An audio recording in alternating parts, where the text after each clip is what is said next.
so many people really do not actually know what faith is.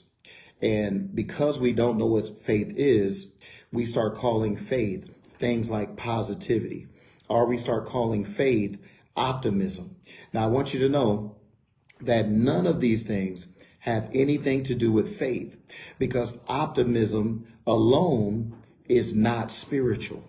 Okay. Also, when you're talking about individuals who are just positive, that's not necessarily spiritual.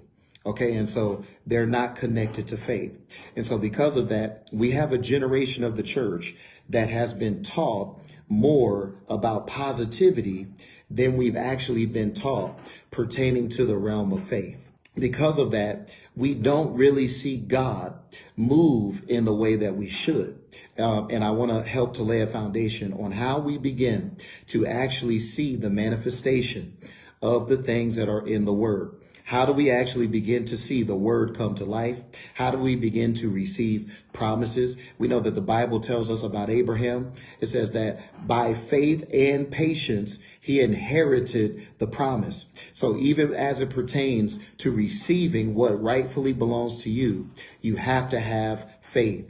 Faith must be real. It must be active in your life in order for you to inherit the things of God. So with that said, what is faith? Now, the Bible says, now faith is the substance of things hoped for and the evidence of things not seen.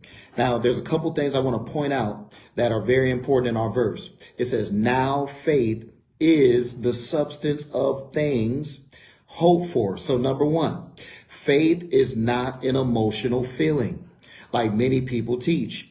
Faith never is described in the Bible as an emotional feeling. If we look closely at what it says pertaining to the realm of faith, this is what it says. Now faith is the substance. So faith is the substance of the unseen world, because it says it's the evidence of things not seen. So number one, faith is the substance of the unseen world. Faith is the evidence of things that are invisible, or of things that are in the invisible. So I want y'all to hear this closely. So what is faith? Faith is when God shows you what's in the invisible. Okay. So when you're talking about faith, God is showing you something that's in the invisible. Now, once he shows it to you, it's not optimism anymore, because now I've saw something that is there. I've witnessed something that is in the spirit realm that belongs to me. Okay. And so once I see that, now I have faith. This is what many people are missing. Faith. So this means that faith is connected to revelation.